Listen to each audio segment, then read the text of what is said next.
ಅಂದರೆ ನೀವು ಅವನು ಒಳಗಡೆ ಮತ್ತೆ ಹೋಗಿ ಕೂತ್ಕೊಂಡು ಮತ್ತೆ ಹಚ್ಕೊಂಡು ಮತ್ತೆ ಅವ್ನು ಇದು ಮಾಡ್ತಾ ಇದ್ನಾ? ಹೌದೌದು. ಆವಾಗ ಬ್ಲಾಸ್ಟ್ ಆಯಿತು. ಅದೇ ಒಬ್ಬರು ಯಲಗೋಡು ಗಾಡಿ ಡ್ರೈವರು ಅವರು ನನ್ನ ಹತ್ರ ಬಂದು ಅವರು ಓಡ್ ಬಂದು ನಾನು ಎಳ್ಕೊಂಡು ಬಂದರು. ನಾನು ಅವರು ಇಬ್ಬರು ಈ ಕಡೆ ಓಡ್ ಬಂದುಬಿಟ್ರು. ನಂತರ ಬ್ಲಾಸ್ಟ್ ಆಯಿತು. ಇದ್ರ ಮಧ್ಯೆ ಹುಡುಗಿ ಎಲ್ಲಿದ್ಲು ಅಂತೇಳಿ ಅವಳ ಕಂಡೀಷನ್ ಹೇಗಿತ್ತು ಅಂತೇಳಿ? ಹುಡುಗಿ ಇಬ್ಬರು ನಾನು ಬೈಕ್ ಅಡ್ಡಾಕಿದ್ದೆ ಕೈ ಮಾಡಿ. ಎಷ್ಟೊತ್ತಾದ್ಮೇಲೆ? ಇಲ್ಲ, ಅವ್ರು ಒಳಗಡೆ ಕಿತ್ತಾಡ್ತಿದ್ರಲ್ಲ, ಅಣ್ಣ ಹೆಲ್ಪ್ ಮಾಡು ಅಂತ ಆ ಹುಡುಗಿಗೆ ಚಾಕು ಇರಿತಿದ್ದೆ ನಾನು. ಆವಾಗ ನಾನು 2 ಜನ ಬೈಕ್ ಬಂದು ಇದು ಹಿಂಗೆ ಹುಡುಗರು ಅವ್ರು ಇದು ಮಾಡ್ತಿದ್ದವಾಗ ಆ ಹುಡುಗಿ ಅಲ್ಲಿ ಬಾಂಬ್ ಅದಂತ ನನ್ನ ಹತ್ರ ಹೇಳಿ ಅವ್ರು ಬೈಕ್ ಹತ್ಕೊ ಓಡ್ಬಿಟ್ಲು. ಅಲ್ಲಿವರೆಗೂ ನಿಮಗೆ ಗೊತ್ತಿರಲಿಲ್ಲ, ಹುಡುಗಿ ಹೇಳೋವರೆಗೂ ನಿಮಗೆ ಗೊತ್ತಿರಲಿಲ್ಲ. ಬೈಕ್ ಹತ್ಕೊಂಡು ಹೋಗ್ಬೇಕಾದ್ರೆ ಹುಡುಗಿ ನಿಮ್ಗೆ ಹೇಳಿದ್ದು ಬಾಂಬ್ ಇದೆ? ಹೌದು. ಓಕೆ. ಆನಂತರ ನಾನು ಡಾಕ್ಯುಮೆಂಟ್ಸ್ ಎಲ್ಲ ಎತ್ಕೊಂಡು ಈಚೆ ಬಂದು ಬ್ಲಾಸ್ಟ್ ಆಗ್ಬಿಡ್ತದೆ ಗಾಡಿ. ಅಂದರೆ ಇಬ್ಬರು ಒಂದೇ ಲೊಕೇಶನಲ್ಲೇ ಕಾರ್ ಹತ್ತಿದ್ರ ಅಥವಾ ಹುಡುಗ ಒಂದು ಕಡೆ ಹುಡುಗಿ ಒಂದೇ ಲೊಕೇಶನ್. ಅಂದರೆ ಆ ಸಂದರ್ಭದಲ್ಲಿ ಹೆಂಗಿದ್ರು ಹುಡುಗ ಇಬ್ರು ಕಾಮಾಗೆ ಇದ್ರ? ಚೆನ್ನಾಗೇನು ಗಲಾಟೆ ಏನಾದ್ರು ಭಯ? ಇಲ್ಲ ಭಯಗೆ ಏನು ಸ್ವಲ್ಪ ಡ್ರಿಂಕ್ಸ್ ಮಾಡಿದ ಅಂತ ಅನ್ಸುತ್ತೆ. ನಾನು ಅದ್ರ ಬಗ್ಗೆ ಅಬ್ಸರ್ವ್ ಮಾಡಲಿಲ್ಲ. ಹಂಗೆ ಊಬರಿಂದ ಬುಕ್ ಆಗಿರೋದು.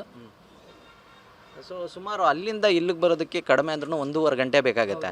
ಇದ್ರ ಮಧ್ಯೆ ಹುಡುಗಿ ಮಧ್ಯೆ ಏನಾದ್ರು ಗಲಾಟೆ ಅಥವಾ ಖುಷಿಯಾಗಿ ಮಾತಾಡೋದು, ಚರ್ಚೆ ಈ ಥರ ಎಲ್ಲ ಆಗಿತ್ತಾ ಹೇಗೆ ಅಂತ? ಇಲ್ಲ, ನಾನದು ಹಂಗೆ ಅಬ್ಸರ್ವ್ ಮಾಡಬಾರ್ದು. ನಮ್ಗೆ ಆ ಥರ ರೂಲ್ಸೇ ಇಲ್ಲ. ಅಲ್ಲ ಇವಾಗ ಅವನಿದ್ದ ಕಂಪ್ಲೇಂಟ್ ಮಾಡಿದೆ ಅಂದರೆ ನಮಗೆ ಡ್ಯೂಟಿ ಕೊಡಲ್ಲ. ಯಾಕಂದರೆ ಅವನು ಚಾಕು ತೊಗೊಂಡು ಚುಚ್ಚೋ ಮಟ್ಟಿಗೆ ಗಲಾಟೆ ಆಗಿತ್ತು ಅಂದರೆ ಮಧ್ಯೆ ಏನಾದ್ರು ಜಗಳ ಆಗಿತ್ತಾ ಅಂದವೆ ನಿಮ್ಮ ಗಮನಕ್ಕೆ ಬರುತ್ತಲ್ಲ? ಯಾಕಂದರೆ ಹೆಣ್ಮಕ್ಳು ಸೇಫ್ಟಿ ಅನ್ನೋದು ನೀವು ಪ್ರಿಯಾರಿಟಿ ಕೊಡ್ತೀರಲ್ವಾ? ಇಲ್ಲ ಸರ್, ಆ ಥರ ಏನೂ ಆಗಿಲ್ಲ. ಓಕೆ.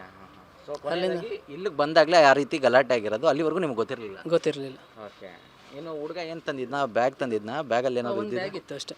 ಅಂದರೆ ಮಾಮೂಲಿ ಬಟ್ಟೆ ಬ್ಯಾಗ್ ಎಲ್ಲ ಇರುತ್ತಲ್ಲ, ಆ ಥರ ಅಂದ್ಕೊಂಡಿದ್ದು ನಾನು ಅಷ್ಟೇ, ಮತ್ತೇನಿಲ್ಲ. ಇಬ್ಬರದು ಅಂದಾಜು ಏಜ್ ಎಷ್ಟು ಅಂತ ಹೇಳಿ ಆ ಹುಡುಗಂದು ಗೊತ್ತಿಲ್ಲ ಸರ್. ಅದೇನು ಗೊತ್ತಿಲ್ಲ. ಬಟ್ ಈಗ ಈ ಇನ್ಸಿಡೆಂಟಿಂದ ಸರ್ ನಿಮ್ಗೆ ತುಂಬ ನಷ್ಟ ಆಗಿದೆ.